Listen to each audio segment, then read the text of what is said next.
that is bringing a lot of the diversity of businesses, a lot of the diversity of industries together.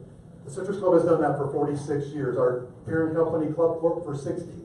And so one of the cool things about being a member here at the club, which we hope that if you haven't considered, you would consider at some point in the near future, is being able to connect here at the club, host meetings, short, small, big, large, whatever meetings look like for you, work as a remote office, or even play. Who likes to play? I think most people do, right? Anyway, that's one of the things we like to do here at the Citrus Club. So whether you know me, the better looking person that's here at the club, or Elsie Hernandez, the smart one here at the club. Notice I said that on purpose, right?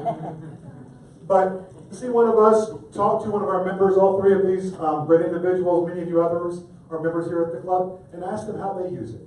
Ask them why they use it. Because one of the nice things about the club here is that you can do it not only here, but we have about 46 other clubs across the country like this in most major cities. So whether you travel professionally, personally, both, or if you just want to go on leisure and maybe play some golf. We know a little bit about golf as well, too, about 170 of those. We've got a great portfolio that you can use with your membership here at the Citrus Club. So on your way out, or if you need to take a break for a quick second, I know there's some different agendas, stop by the table that you stopped when you've registered, you got your name tag, you have a personalized invitation. Members will tell you a little bit more about the club, a little bit about us, and if you need our help, let us know. Sorry, I got my tangle tumbled there. Thank you, David. All right, and then I'm going to have each one of our speakers today go ahead and introduce themselves, and say a little bit about themselves and what they do, and if you wouldn't mind too, just start off with, would love to hear from you on what's a common challenge that you're seeing by way of the interface between marketing, branding, and technology in your career. I'm Robert Thompson. I'm Vice President of Strategy for Tavistock.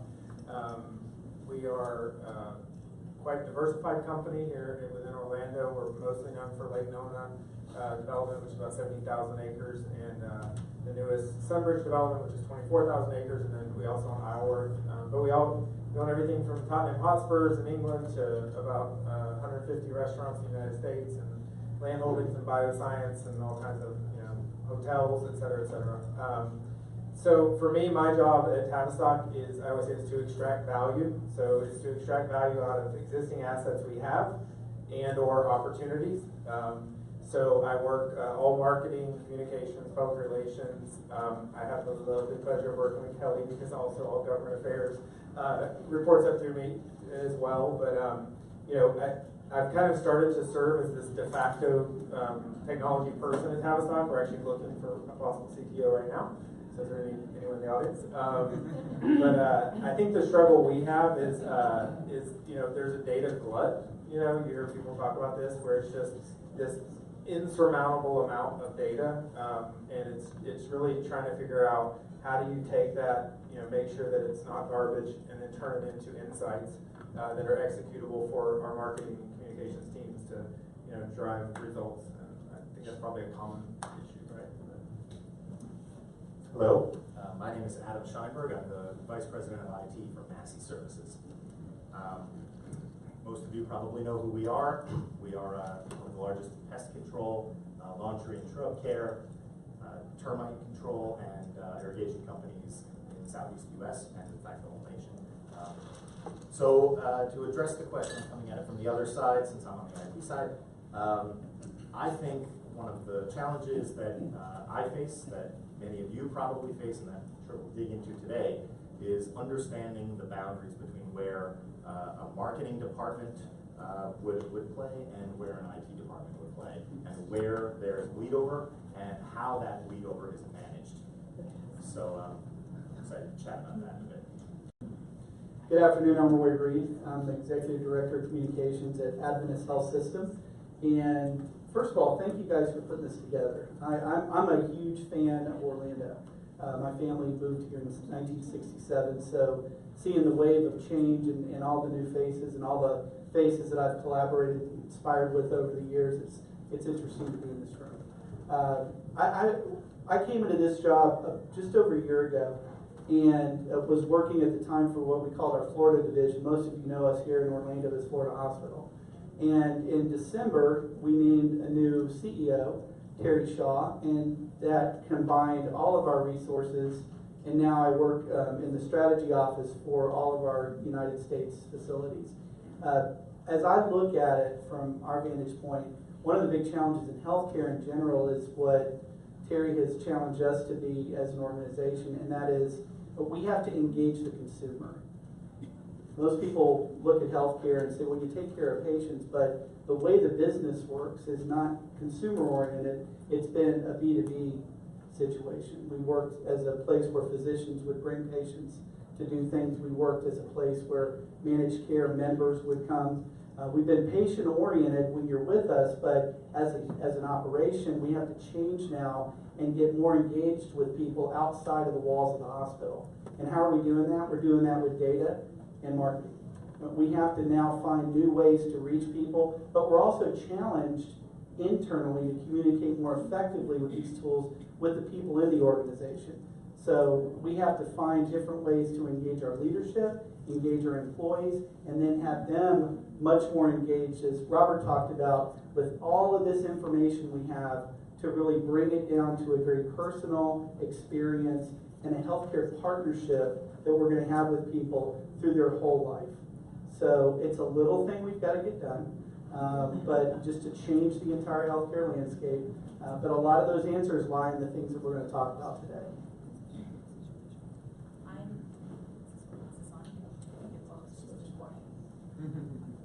I'm Teresa Tatlam-Kari, Vice President of Marketing for Orlando City Soccer Club. I would say one of the largest challenges that we have is learning how to take the data and communicate with our fans in a way that's meaningful to them and not taking what I call kind of a shotgun approach. I hate blasting things out to everybody for every message we want to put out there. We have so many things we're promoting right now. It's important to me to find the most effective place and means to communicate and give people the most meaningful information that they're looking for at the right time. It's very difficult. So good. So it's interesting because everybody touched on data. So anybody can answer any question, and everybody does not have to answer the question. So and Teresa, you just touched on it, but this is actually an attendee submitted question. We had a couple of dozen attendees submitted questions. So we're going to go through what we feel you guys should hear about, and then some of what you guys asked. And then please, after the program ends, the whole purpose of continuing the networking is asking those questions. Keep the conversation rolling. Right. So the first one is, how do you cut through, again, you talked about it, how do you cut through information overload and identify the most meaningful data points that then you will actively use for decision making? So, Robert, and again, I'm a huge fan of what every single one of you guys have saying. If you want to touch on a specific project that you guys are, and I know that Adam, you're also working on some projects that are outside of the norm of what you would do. If you want to touch on any interesting project as well, to highlight or give an example, go ahead. So my background before Tavistock was I was chief strategy officer for a super regional bank, and banks have more data. Banks and healthcare have more data than anyone under the sun. And I used to talk. I would use this kind of story about if you plan to run a marathon, you can train, get in the best shape of your life. You can pick the perfect time of year to run the marathon. You can go walk the track or walk the route and know every pothole and everything, and just be in perfect situation. And then you get out there to run the marathon, and if you don't put your shoes on, you're going to lose. Like you may lead the first 5 miles, but eventually you're going to lose. And with data, so often we get so consumed with this idea about, oh my God, we're going to run a marathon, so we can sub this, and we forgot to put our shoes on. So we talk a lot. Literally this morning was being pitched by a company that's in real estate, and they're like, oh, we take this data and we aggregate and we do this and da-da-da. And I'm like, well, that's fantastic, but like, I got to get my shoes on over here. Like there are simple things we can execute on right now and generate more revenue, increase the brand experience, whatever it may be. And I think the biggest thing I see is a lot of companies that are selling products or solutions, they want to use like aggregated or allocated data, and they don't want pure data like at an individual level, because in their mind, the more data I say that's in there, I can create these segments and I can do all this. I think the key is making small decisions with small amounts of pure data. And then, I think somebody said in there, in the art of the data, like I always hear like, let the data drive the art, and then the art will create more data. And then you get into a virtuous cycle, and then your data stays pure. But if you start with like big aggregated, allocated data, like if, it's funny, as I sit up there, like I think we as Tavistock have a relationship with every person out here, which is kind of cool. But if you would have started with just like, oh, soccer fans in Orlando and in the market and in the U.S., and you never get anywhere, right? So don't be afraid to make decisions like with little data, and that's why I tell my team constantly, because otherwise you just get paralyzed and do nothing. Sorry, I rambled. Need a cocktail. It's going to be fun to hear what everybody has to say here, but the simple truth is this is not a solved problem yet. And so nobody is going to give you the magic key that's going to magically allow you to ingest huge amounts of data. So I'm going to tell you two things really quickly. There is a company in California, that has a wind farm. And that wind farm has these windmills that are connected to the internet. And each individual windmill collects about 10,000 points of data per second. Now, how could anybody ever go through that much data? And so what they chose to do was just take samples of data over a period of time and see if we could spot a trend over the course of 30, 60, 90 seconds, whatever. And it turns out that when you have huge amounts of data, you don't really need all of those data points to spot things.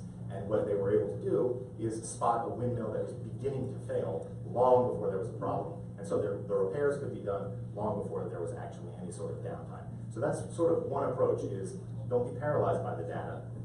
Just to your point, grab small bits and try to use those bits to tell a story. On the other side is what I think the actual solution is going to be a few years from now. And I hate to answer it with a buzzword, but the answer is AI. Because data points are easy. Especially for the IT people in here, data is great. We can average it, we can find standard deviations, we can do all kinds of great things with it. But what happens when you say to somebody, how was this panel? And they say, I give it a 9 out of 10. And you say, great, why? How could you possibly? I mean, nobody in here could even read the responses and tell the same story of what they read. So ultimately, we are going to rely on machines that will scroll through those answers, and they will determine sentiment, and they will tell you, here is generally what people had to say, here are the words that we saw over and over again, here are the trending positives and trending negatives, and ultimately it boils down to just one thing, which is, here are my action items, here's what I need to do about the data that I saw. Check back with me in 5 years to see if that's right. There's a TED Talk I recently watched called, I believe the title was Find Yourself in the Data. And if you haven't seen that, it's an excellent conversation. And the speaker begins her premise looking at the 2016 election outcome, where all the data was being mined and told us a certain story, and the outcome ended up to be much different than what prognosticators figured out was going to happen. And what she begins to unpack is that a lot of times, and I think to Robert's point, we get so wrapped up in aggregating information that we forget people. We forget people in the mix of the story that need to be spoken to, who may not be speaking to you, who you may not be able to find in the information sources that are the common denominator for all of the decisions being made either in your business or your industry.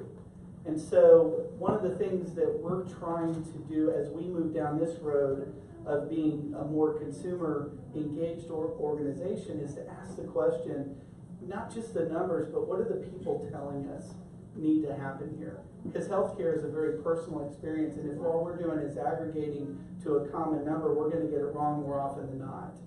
So we have to be more attuned to that idea that how do you pull people out of the numbers and ensure that you're giving them the right information at the right time to make the right decision and get the right outcome. to that point, I think more and more people are looking for a personalized experience, and I think that that's really the key. And what we're really trying to do at Orlando City is give our fans the opportunity to engage with us and connect with us in a way that they'd like to receive the information. And that comes through, I mean, technology also ties into not just how we're communicating with them through emails and through our social media, but it's also what we're doing on game days and how we're tying technology into our fan experience for game days. And we'll start with Teresa this time around if we can. How do you see consumer behavior changing over the next decade because of the influence of technology from a marketing standpoint? I mean, I think certainly the big piece of it is that people now feel like they have a choice to kind of how they're going to experience something and how they want to receive the information. You know, growing up, you know, you got used to watching commercials on TV, and you knew that that was a fact of, if I'm going to watch a television show, I'm going to have to sit through some commercials. Now I can select what program I want to watch, when I want to watch it, where I want to watch it. I don't have to watch it on a TV. I can watch it on my phone if I want. My kids don't even look at a TV. They use iPads and their phones to consume media. So it's just such a different experience, and people are more in control of the brands that they connect with, and they're more in control of how they're going to connect with them. I was having a conversation with our Chief Strategy Officer, and we were talking about the way media is changing, and he went to see Ron Sharon speak, and Ron Sharon's latest book, The Attacker's Advantage, is a really good perspective on how the market's changing, and we have to adjust our strategies accordingly. And what Ron said to this group of 60-year-old guys and gals in the room, he said, if you don't have somebody 30 or under speaking into leadership as an active voice, you're going to miss what's next. And so first and foremost, we have to recognize that our ability to predict is changing rapidly, and it's changing usually at a younger age than most people in leadership right now. And then on top of that, people want to have an experience, as you pointed out, that is customized to themselves. So 8 months ago, I'm in a meeting with our IT and our marketing folks, and our IT guy just did a survey to figure out what's the most recognized place for physician rankings these days, and it's Yelp. And so we have to change the way our physicians recognize where it's going to show up that somebody wants to come have an experience with them, and work with them to help understand what's the difference today from that consumer who is now trained and reinforced that they can have a voice and a say in everything before, during, and after their experience that matters. Because it used to be a bad experience. I might go tell my two best friends, they might say, oh, that's terrible, and it's over. But now when I post it, and I happen to have friends that have thousands of other friends that say, stay away from this person, stay away from this company, that does matter. So we have to change the way we're engaging at that level and really strive to develop a higher level of engagement, trust, and all of these other attributes before they may even come to us.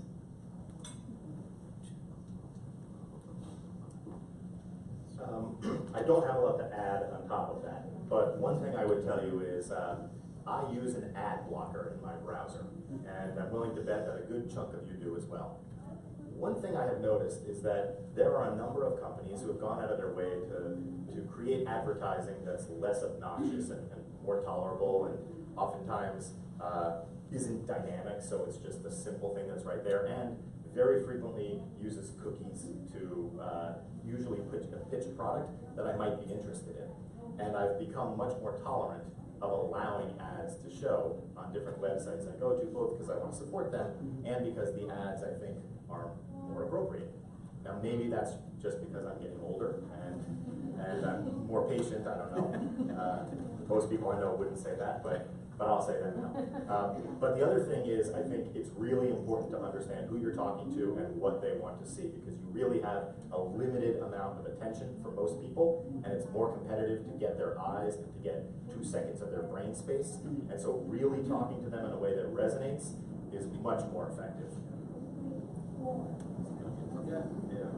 I would jump on that and say and companies need to understand they need to be content creators, and like valuable content and experience creators, because that's what people are going to start buying. I mean, if you look at, we're somewhat in the retail business, but we have a 3.5 million square foot retail experience, type complex that we're executing as we speak. And one of my big jobs is to figure out, should we do this? Because is retail dying? Like, if you read the Wall Street Journal on Sunday, it's pretty bad. But we think there's a different model there, right? But we also just bought a TV production company that we're locating in our town center, because that's an experience, but also we know we have to create meaningful, valuable content, to engage our people, because they don't pay attention to ads, and they don't care about that. And so, for that bridge of marketing and how's it changing, I mean, if you're not spending money on creating solid content, we reprogram 680 events a year at Lake Nona alone for our residents. Like that, I mean, that's an obscene number of events.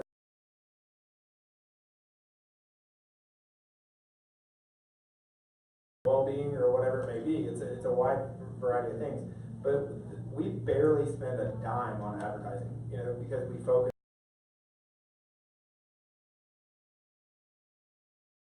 AI. I sat in a meeting with KPMG. They released a study that they are projecting in the next 10 years that 62% of professional office staff will be replaced by some form of AI. So think about the implications on corporate real estate, on just a lot of areas, our general economy. There's a huge impact that we have to be paying attention to on a daily basis. So what I'm hearing from you, that was a little much, but no, what I'm hearing from all of you is, you're just talking a lot about authenticity and like hearing the voices. And in this room we have partners that aren't just CMOs or CIOs. We have government partners, we have real estate partners, we have nonprofit partners, we have economic development. And I think one of the things that constantly comes up is social media. Because social media is a mechanism that you can use that sometimes doesn't cost a lot, but it allows you to build a brand, it allows you to tell a story, it allows you to build community. It is, though, sometimes more complicated than people think, because data is a huge part of it, the voice is a huge part of it. What would you recommend, or what trends are you seeing in social media? What can you say to the different groups of people in here and how they can best leverage it? Who's The social media queen at the end, please. One challenge, and I think this is to somebody who's maybe not in marketing or in technology, they may think that just putting a message out there and pushing your sales message on your social media channels is the way to reach the masses. We all know with the algorithms, it's not that simple. So the one thing I try to continually preach within the club is make sure that you're more doing your brand work there, and make sure whatever you are pushing, you're pushing it in a way that they're receiving the information that has a benefit to them. Because I think if you're going to do it, if you want to advertise them, pay to advertise on Facebook, and you can do that, and they have a ton of opportunities there, and we do a lot of that. But from a simple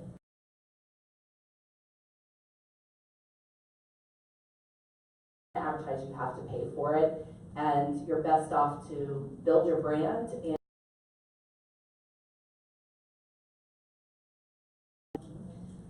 so a couple things.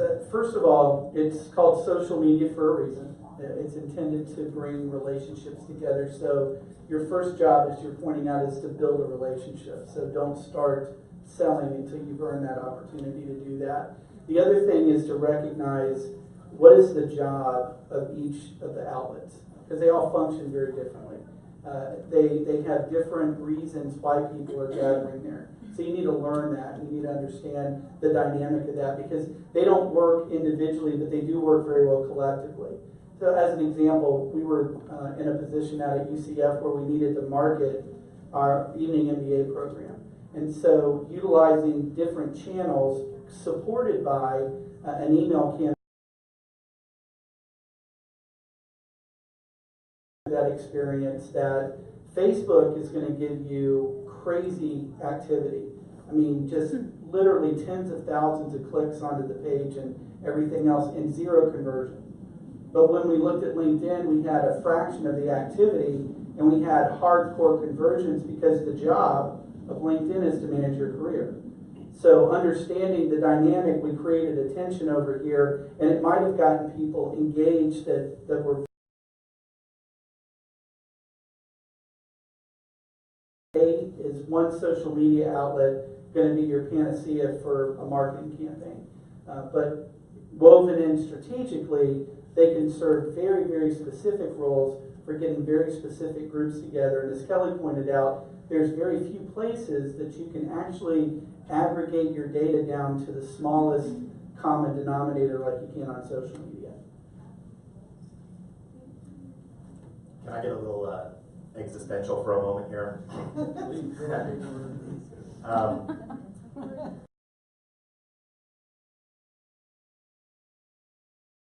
Social media, if you could boil it down to just one specific thing, would be some form of participation. Repeating PR-approved bylines is not participation, and it feels like an advertisement when you read that, and that is not authentic, and therefore it doesn't connect with people. So inclusion is what people ultimately want when they are trying to form a relationship with you, your company, your brand, whatever. The minute I start saying brand, it stops being authentic again. So I gotta walk that line very carefully. The problem with the internet in general and social media is that it actually is more, it creates more of a division than it does an inclusion, because it allows you to be alone and feel like you're part of a big group. But you're not really part of a big group, you're just one voice in many. You're one data point from a windmill across 10,000 per second or 10 million per second. And so what really people want is to feel as though they've been heard if they're talking to you, or that they're part of the conversation that you're having, or that they're part of the conversation that other people are having at the same time. And so I think the concept of really trying to be part of the community, whether it's literally the Orlando community or the Twitter community or Facebook community, whatever, is really how you go about managing a relationship with the people who are interacting with you and choosing to interact with you. I would just add, I think that the way social media has progressed has become, I think authenticity is the key, obviously, right? Because otherwise they shut you out. But we have people, we have kids and adults now who grew up with all of this, and years ago it was like with the newspapers, where I remember everybody was like, oh, our attention span, people process how long it's going to take me to read something before they even read it, because they have to do that assessment. Should I take the time to read it? And so like that's when average story went from 16. I'm looking at Diane here as the writer, but average columnage of 16 to 4 to nothing.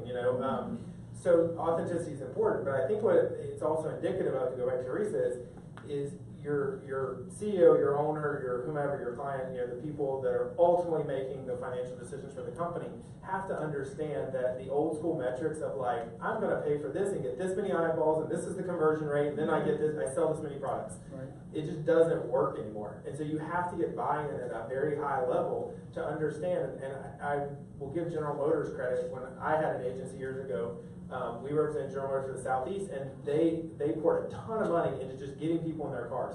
And I remember the CEO sat there and told us, she said, I don't care about you tracking.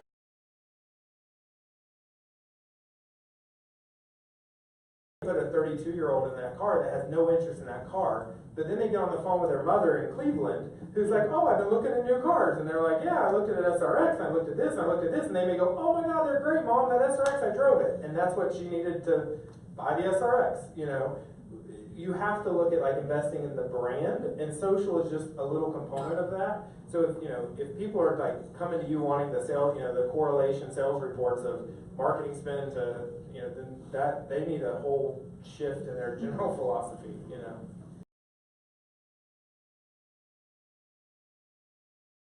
I thought we would kind of take advantage of some of your expertise on this as well. So, what are your thoughts?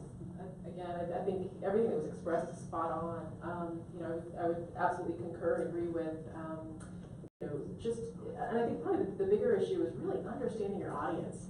And when it comes to social, have as much data at your fingertips to drill into and really get into some innovative and intuitive segmentation and what you're doing on a social standpoint. And at the end of the day, you know, to Robert's point, it is absolutely fundamentally shifting the mentality of how you measure ROI. It's being realistic about how you measure ROI, what you're specifically using social media for, and that way you're able to have, I think, you know, a better benchmarking system that aligns with, you know, what the objectives are going to be at the end of the day, and it's not going to be traditional, you know, in terms of how we would look at placing an ad, you know, years ago, and how many leads you'd expect to generate from that. It's very much, I think, very powerful when it comes to activating brands. And in that respect, social works when it's a two-way conversation.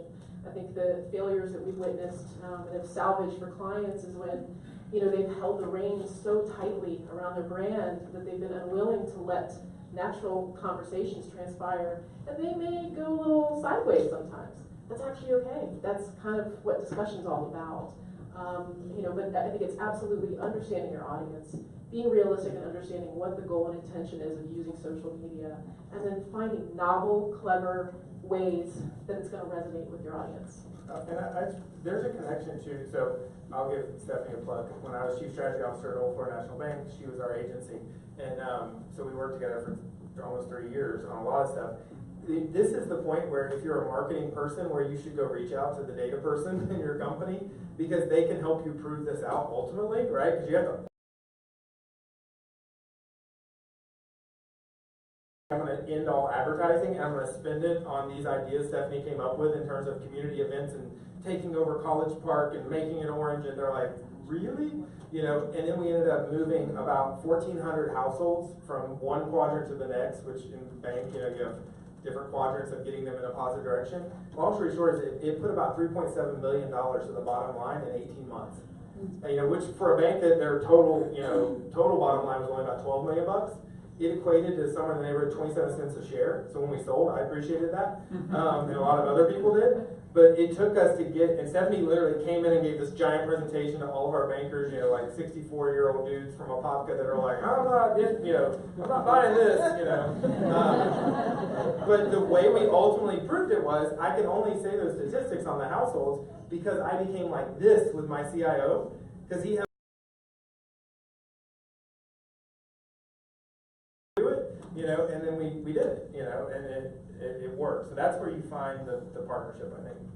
Excellent, and I think on that note, I'd love to have, if we could, I'm going a little off track of our questions, but I think you just teed it up perfectly, which is, would love to hear some examples that you've encountered where you're bridging that gap. You know, where have the dysfunctions or the disconnects occurred, and then how have you been able to kind of overcome those and unite to really create a problem solve, and I think get to the objectives. Well, I'll jump in on that one then. So let's start with the disconnect. Traditionally, IT are the sloppy guys in the corner who deal with the infrastructure that is on site. And marketing are the people who draw pretty pictures on paper that they send to customers. And IT sees marketing that way, and marketing sees IT that way. The reality is that neither of those are accurate anymore. IT is not really about the infrastructure as much, because a lot of the infrastructure for many companies isn't on site and isn't even really infrastructure. It's just space somewhere out on the internet. And the marketing team has their hands in all sorts of things that aren't necessarily print advertising, or in some cases aren't at all print advertising. And so there is, I think, in many places, this fundamental sort of misunderstanding of what the other ones do. Now, how do you overcome it? Well, I can't tell you how everyone overcomes it, but I can tell you one way that we've been able to address that, and that is by removing ownership of certain projects from by marketing. It's owned by both, and different people play a role in all of those decisions. When we create an app, we're using a company called Echo. We have the marketing team and the IT playing a role in that, and co-managing it so that there's never a department that's running the sole point on that. And the accomplishments are shared, and that leads to a place where we're no longer competing for any sort of territory. So I will also second that. Renato, our CIO, is here, and we recently launched our membership program, Lion Nation, last year, and we've revamped it and then also tied in our app. And we couldn't have done it without a collaboration between the two departments, because frankly, his team possesses a skill that we don't necessarily have, but we know what our fans want, and so together we worked really well to pull that together. And I think the big part of that was him helping to strategize with how are we going to start to create a centralized location for our data. And he really coordinated the fact that we're not pulling data here, here, and here. It's all flowing into one central location, which is ultimately going to allow us to better make decisions in the future. And that was never something that, we know what we want to see, we don't know how to make it happen. And he certainly was a big part of that. And we've looked at a lot of what you talked about of creating shared ownership of different areas and realigned some of our internal departments to do that. So as an example, patient experience, if you have young children, you'll relate to this, you have to leave work, go pick them up when they're sick, take them to the doctor or centric care. Get them there, get seen, get a diagnosis, go pick up a prescription, and come back. And a lot of times, moms and dads, we know that if I could just talk to them, they could tell them what's wrong, they're going to know what I need, and they can tell it to me, call the pharmacy.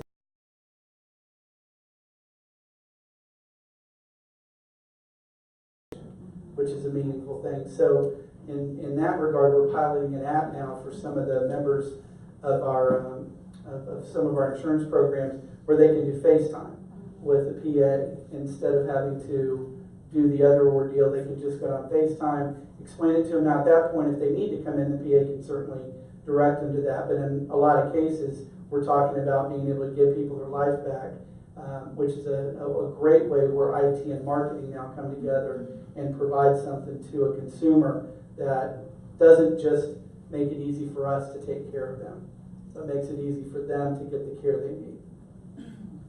And I have a question, because we're here, we're all here to learn, and there's a lot of different types of organizational structures. And I've had the good fortune of getting to know Adam the last couple of years, and I have huge respect for the rest of the panelists. And people like Rob, I mean, he doesn't sound like a marketing person anymore. I mean, you're a futurist. The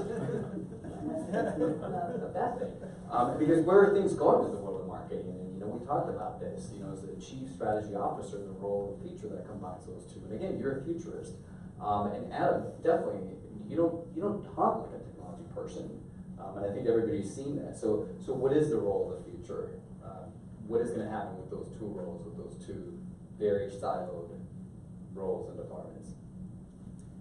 Well, my garage door is on Wi-Fi, so I assure you that I am a technology person through and through. There is a role that is called the Chief Marketing Technologist, and it's a term that I think you're going to hear more frequently. If you Google it, you'll find scores of articles about this position. Because more than many other departments, I won't say any, but more than many other departments, there's so much bleed over that there is industry recognition that there needs to be a person that's sort of on one team and playing for the other. And I'm not going to specify which, because different organizations, it might flip-flop where that person's home is. But unquestionably, there is a tie between what the future of marketing looks like and what the future of technology looks like. So I think you're starting to see already a position on, in some cases, an executive level, in some cases, sub-executive level, where there is acknowledgement that people will be doing both of these.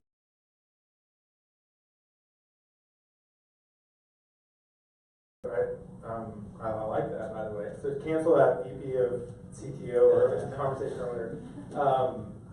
I think I mean, if you want to go really futurist, right, and go out there kind of crazy town, I think in five, I was at a conference, last week, and they were talking about like the 5 things that are going to impact our world, the most autonomous cars and drones and 3D printing and these different things.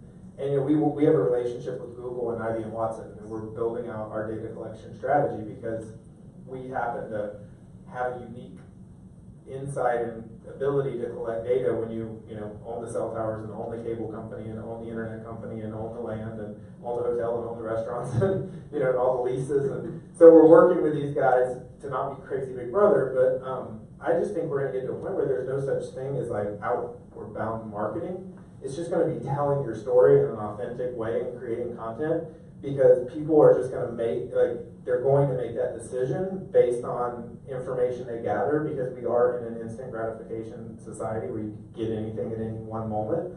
And I just think we're going to get away from this idea of, how do you, as a marketer, manipulate or do behavioral modification and all that kind of stuff. And it's just going to be driven by data and algorithms and all that, and then from a marketing standpoint, it's just going to be about telling an honest story and, again, creating experiences. We talk about retail all the time. If the malls go away, or the shopping plazas go away, well, all that's going to do is free up people's time. So what are they doing with that time? They still want to go out to dinner. They still want to listen to music. They still want to, so create authentic experience, right? And that's how you get them to come to your place. So I just think we'll get away from all of that advertising and all that, because people don't want, like you said, they're blocking it already. Sure. There's no better time in history to be in the communications business. And I think as we look into the future, because of all of the connections, we're going to need to be very attuned to the relationship at a level that we've not been called to in the past, because people want that personal experience. And even though they're not going out to the same places, to your point, they still want to engage with other people. And I think right on when we talk about there's going to be such a proliferation of information out there, people are going to be ready to make their decisions before we ever get to them. They're going to be ready to make that decision, and so we have to be ready to have that relationship with them. So on the flip side of technology is, how well is your organization equipped to engage people like that? And who in your organization is going to be responsible for defining what that experience should be for them? Well, and so years ago, this used to be a statistic, but they talk, everybody used to think your website was a marketing tool. And I know, like, years ago, it was like 78% of the people who went to a website went there to validate a purchase. They had already made the decision to make the purchase. It was just, am I going to buy yours or yours or yours? Or, it wasn't to, like, decide if I wanted to buy something. So that I totally agree. So I just want to give it back.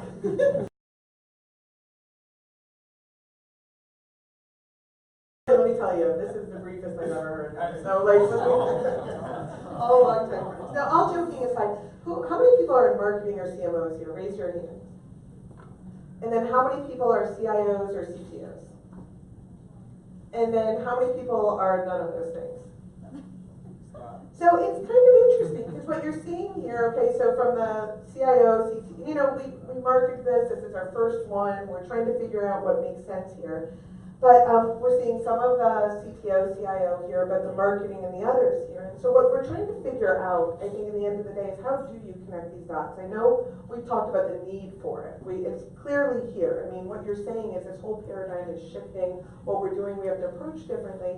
But how do people all connect together? Like, how do you run your departments where you're communicating? How do you say to your CEO,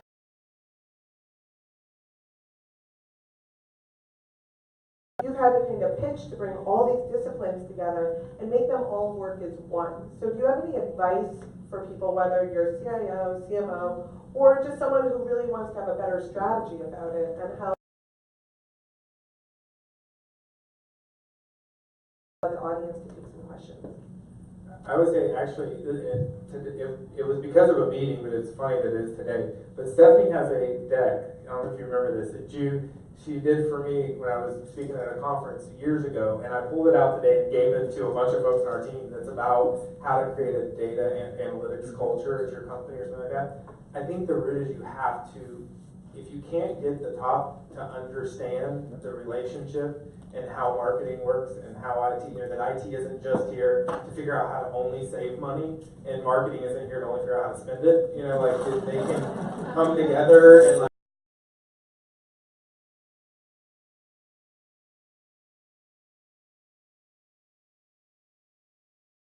lose their job because they're not producing, what they're supposed to be.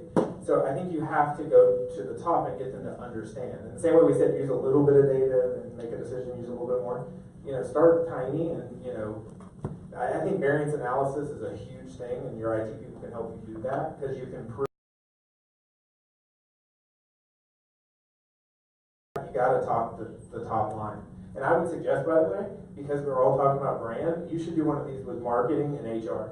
So I used to argue at the bank, like I made in the bank, HR and marketing had to come together, because if you think about, if you're a consumer-facing company, who is your number one what's your number one marketing tool? It's everybody at the branch, everybody taking money, everybody, so we forced HR and marketing to come together.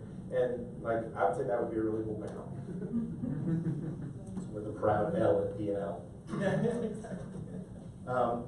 I'm going to play a politician game here and answer a slightly different question than the one you asked, because I think it can be illustrated really well.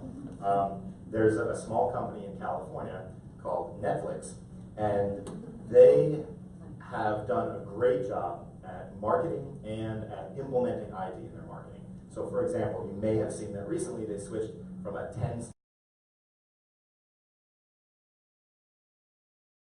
These are some of the best mathematicians on the planet. And what they found is they really could never make sense of this 10-point scale, even using standard deviations. They could never really get a way to be able to say, this is an 8, and an 8 is not a good movie for you, because everything you like is a 9 and 10. And this is a 6, which is a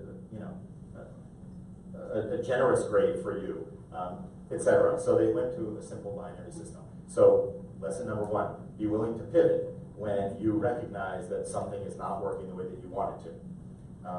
I should also add that they are now on their 3rd incarnation as a company. They were a DVD company, then they were a movie company, and now they're a TV company. And really the 4th one is they're now an original TV company.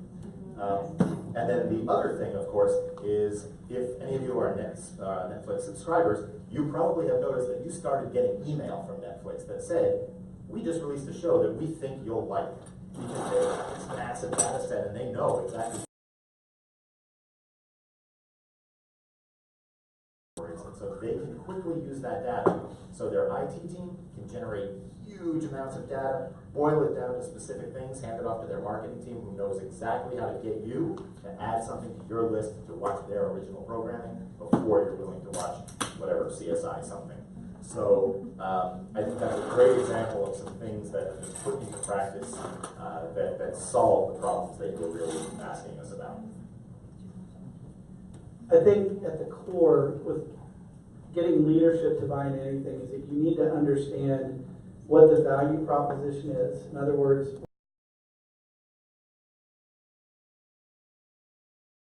will this idea create greater value for the company? So for us, it has a little bit different articulation than perhaps Tavistock or Massey or our friends over at Orlando City, but everyone has that stream, and it's up to us to learn where that needs to drop in to make a difference. And I love Rob.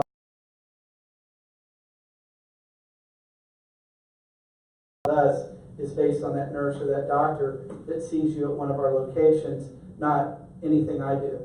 Or anything that the company does outside of that. It's that one-on-one experience. So if we're not engaged in patient experience as a part of our branding and what we do and have them at the table when we talk about that, we're not doing anyone any favors. And so that's part of the value proposition, is that we have to have equal footing with all the right people to be there. And really, too, it's understanding as well that the silos across the board need to be broken up quite a bit, and we have to recognize that all of the pieces that used to just kind of touch one another now overlap each other. We're talking about it in this particular area, but even working on the education side, when I worked with Dean Jarley out at the College of Business, we began looking at how do you educate the workforce coming in, and there has to be a broader understanding of things because they change so fast and they move so fast.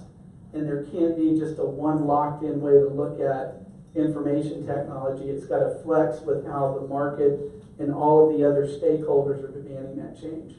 And so that flexibility is important, even in as we see the world, so that we know how our role adds value to what's out there. I just second that as far as, I think a culture of collaboration is most important in a large organization.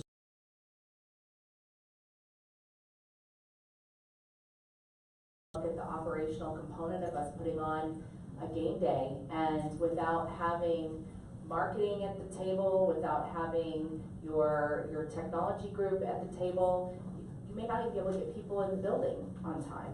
So there's a lot of pieces that have to come together, and there's sure somebody can have ownership of a project, but at the end of the day, everybody has to have collaboration at heart, and there needs to be a centralized goal for the organization, and everybody's working towards that goal.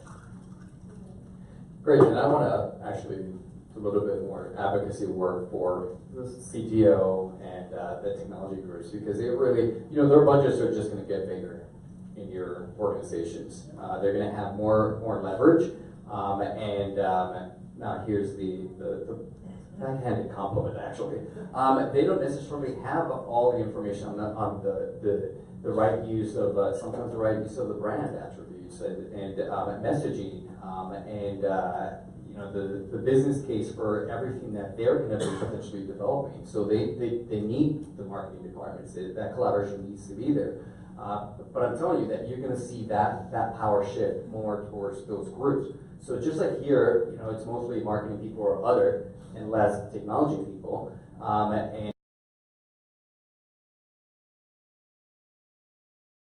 right now.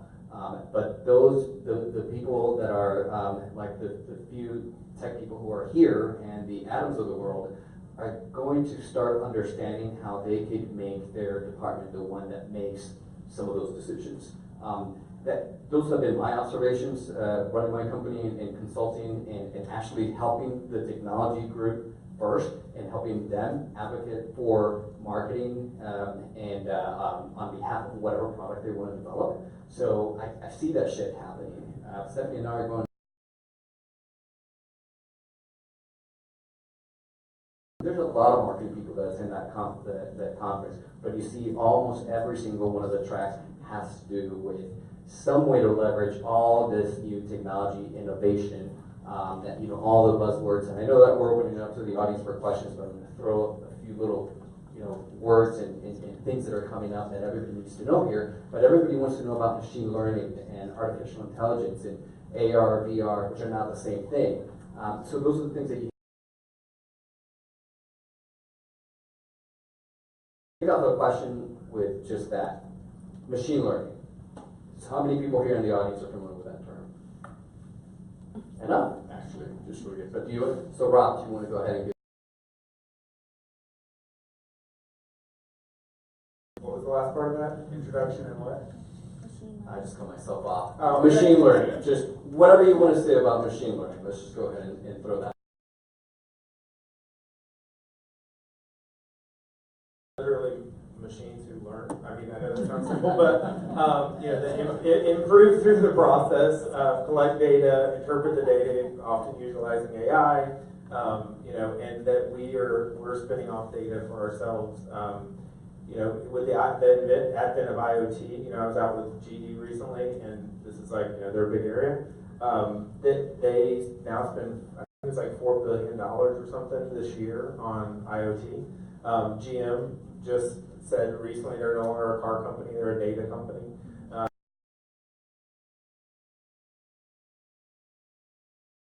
In retail, because I keep going back to retail because that's top of my mind. But there's a company called Irvine Company in California that's using sensors to collect data about their shopping centers, and then they're finding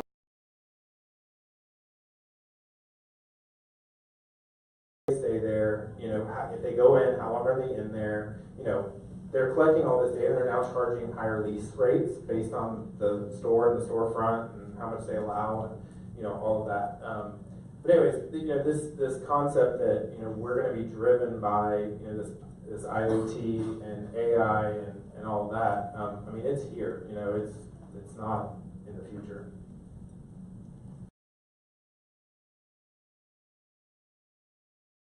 Things is absolutely a real thing that is already happening, and if you're just bringing yourself up to speed, hurry, because it's been happening for a while now. When I think of machine learning, I specifically think of feeding information into a machine and the machine getting better at understanding what kind of data it's getting and getting better at making decisions about how it's going to act. So a simple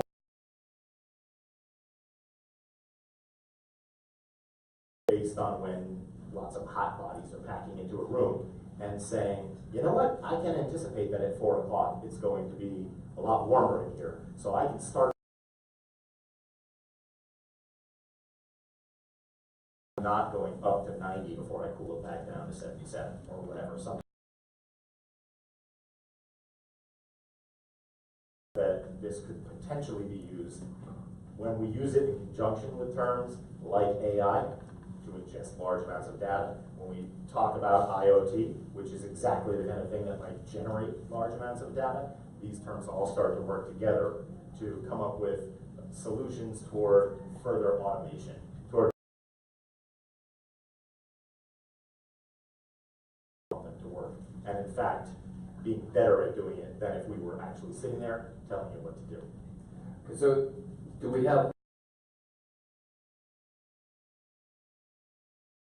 the best question ever? What is that?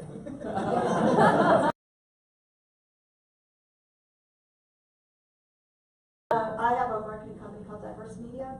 I've been writing and reading a lot lately about agility. To me, that seems to be the word of the year. How can we all in this room help our organizations see the need to stay agile? Because to me, it seems that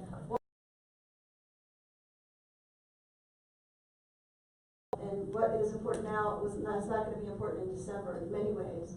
And I mean, you look at even the political landscape. So how can we help our organization stay agile to keep adapting as we go? You know, it's really hard to put a marketing plan together, and then you look at it 6 months later, and it's like,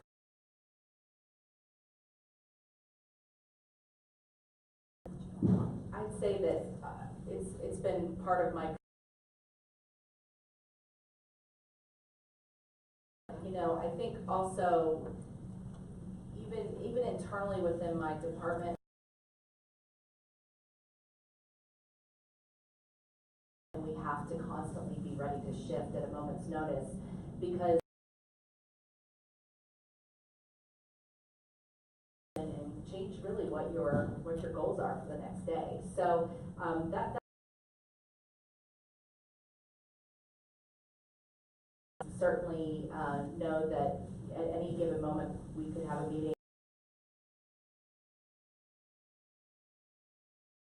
So I think part of it's again a cultural thing. Yeah.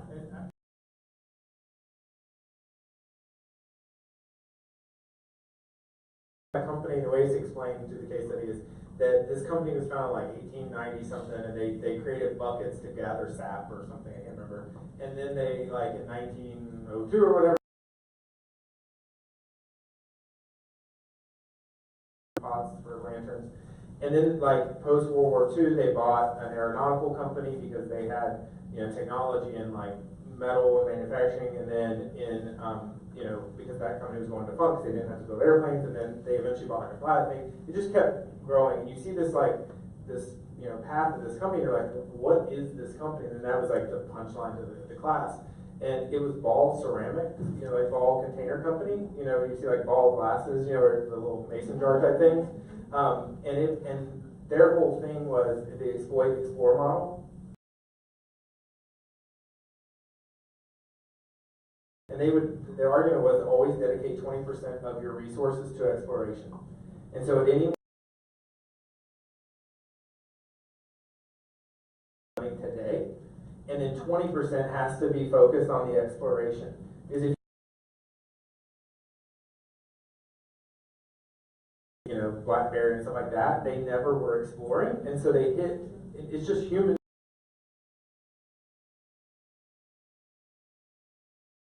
You don't have the next curve to pick up on, you know. So that exploit explore, you know. And when you think that there are machines.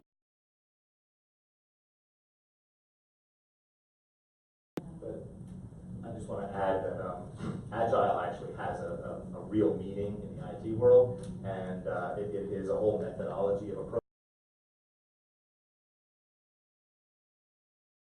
Meetings and road mapping being very flexible so that you release software, for example, and users have a problem with it, and the hell of what we plan for the next 3 years, we're changing right now, and also constantly iterating and releasing.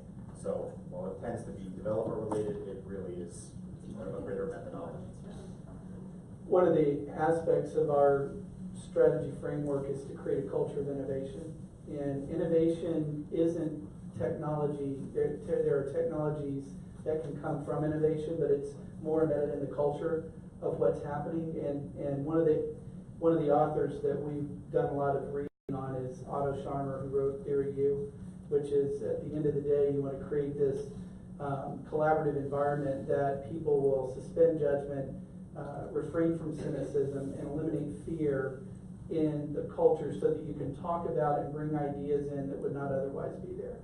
And that can address problems at every level, whether it's the interaction that people have or the technology platforms in which you have to deliver certain things. But it's that idea of innovation and writing that idea through all of what you do that's going to create that agility and that openness to new ideas to move when you have to move.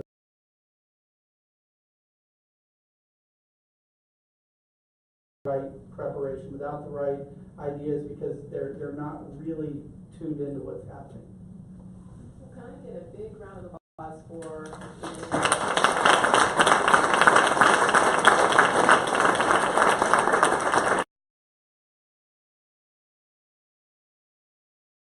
I don't know about you guys, but I definitely have more questions. So we'll segue into the bar is open. There's food over.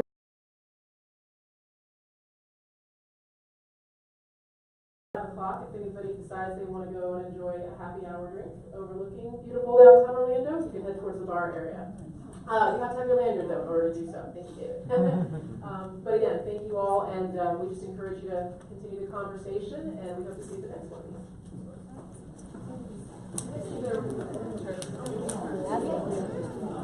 Yeah, definitely. Okay.